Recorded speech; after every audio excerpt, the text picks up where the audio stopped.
यहाँ पर पुरुलिया में 1995 में एक अजीब घटना हुई जिसकी जांच अभी तक चल रही है। एक जहाज था, ट्रांसपोर्ट जहाज, भारत पार करते हुए सिंगापुर साइड में जा रहा था। अचानक वो जहाज जो था ना, वो नीचे, उसकी हाइट बड़ी नीचे हो गई और उसका फाटक कोई खोला। पुरुलिया जो जगह है, ये जगह पश्चिम बंगाल में है।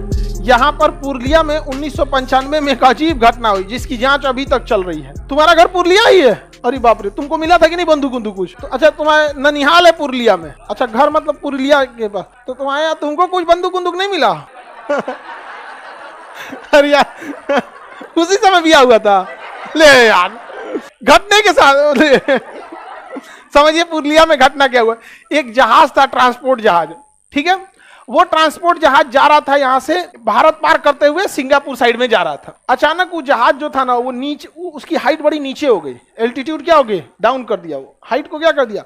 डाउन कर दिया। हाइट डाउन करते करते पुरुलिया के पास इतना नीचे आ गया कि एकदम स्पष्ट दिखने लगा उसका खिड़की दरवाजा, और उसका फाटक कोई खोला और ट्रांसपोर्ट जहाज था, उसमें सामान लौट गया रहता, और उसमें ना पैक किया हुआ, जैसे जहाज में सामान जाता है तो उसको बढ़िया से पैक कर दिया जाता है लकड़ी उकड़ी से, और पूरा उसी में से ढकेल ढकेल के कोई सामान गिराने लगा। और जब गिरा तो लोगों को गया यहाँ पे उड़ने के बाद, तो लोग गाँव में तो ऐसे ही जहाज जा जाता है तो सोच देखते कहाँ है रे, ओ देख देख बादल के पीछे, देख देख देख वहाँ, देख वहाँ पे। पटना में आप लोग देखते होंगे। अच्छा, जो जो लड़के पटना में शुरुआत में आए होंगे उनको जहाज देख के गजब लगता है। अरे आएगी निचवा कौन सी लिख लो रे, अरे चकवा दिख तो रे। और आप 2-3 महीना रहने के बाद लगता है जय जहाज जय। आप समझ में आ गया कि नहीं आ गया? तो पुरुलिया में जब नीचे गिरा तो लोग ऐसे ही देखने चल आए, रे जहाज जहाज जहाज, सुइया विमान।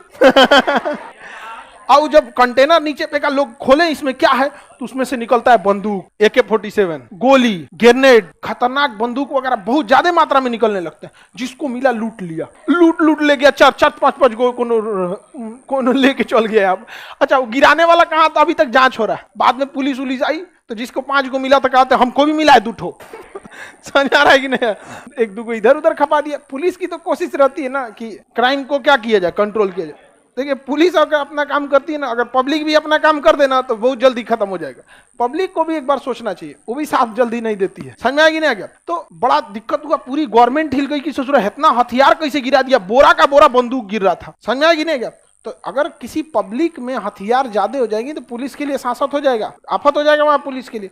बाद में जांच हुआ, पता चला क्या हुआ क्या नहीं। आपको पता ही है, जांच अगर किसी चीज को चौपट करना है तो जांच को दे दो, इसकी जांच होगी, हो गया, जांच हो रहा है। समझ में आ गया ना? एकदम रद्द कर देना है तो UNO में डाल दो। 200 साल का फुर्सत कर देगा। तो पुरुलिया का दुर्घटना हुआ था। आपके पिताजी की शादी उसी समय हुई थी।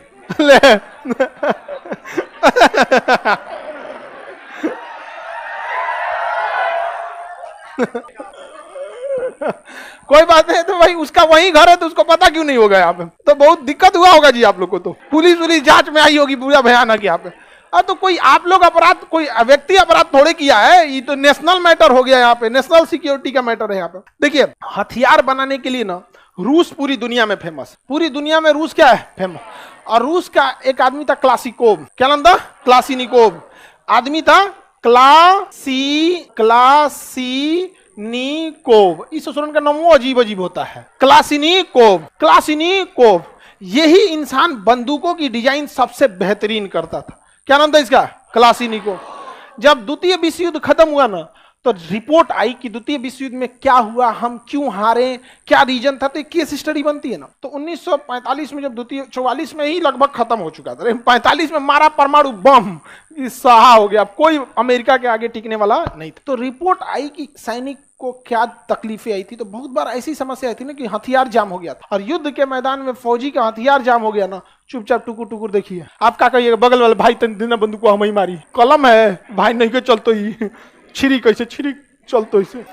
हथियारे जाम हो जाएगा, करेंगे क्या चीज आप? हम इतना गोली चलता है धर धर धर कि आपका आवाजें नहीं सुनाई देगा। और बहुत बार इतनी शांति रहती है कि आपको बोलना ही नहीं है, इशारों में काम करना। बहुत सारी रशियन सोल्जर्स मारे गए थे इसी समस्या की वजह से कि उनका हथियार जाम हो गया था। तो क्लासिनिकोव को ने कहा कि मैं हथियार बनाऊंगा जो जाम न हो, और इसने ऑटोमेटिक हथियार बना दिया। लोड करने की जरूरत ही नहीं था। क्या बना दिया? ऑटोमेटिक हथियार बना दिया। 1 सेकंड में 16 गोली, 1 सेकंड में धड़धड़ा के मार देगी। 1 सेकंड कितना गोली उदिया के रख दिया यहाँ पर, ऑटोमेटिक। और इसने 1947 में बनाया था क्लास ऑटोमेटिक का ए, क्लासिनिकोव का के 4747, AK-47, AK-47। दुनिया में सबसे ज्यादा अगर किसी ने जान लिया है ना, इसी राइफल ने जान लिया है।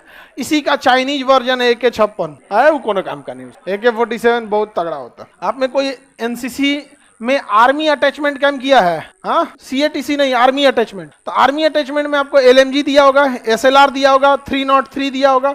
AK-47 बहुत कम लाते हैं लोग, क्योंकि एनसीसी में अलाउड नहीं है। अभी हो गया होगा, हमें नहीं पता, हम लोग के समय नहीं लाया गया था। तो अब उस समय इंसास राइफल, 3 राइफल मेनली दिया जाता है, और चलाने के लिए 303। फौज में तो है, ये है, एनसीसी में नहीं अभी उतना दिया। अब कहीं कहीं किसी बटालियन में दिया जाता होगा, हम लोग के बटालियन में नहीं है, क्योंकि आर्मी अटैचमेंट कैंप और RDC कैंप एनसीसी का सबसे बड़ा कैंप है, तो उसमें ये सब चीजें दिया जाता है। आगे बढ़ जा। मिसाइल चलाना नहीं सिखाता है।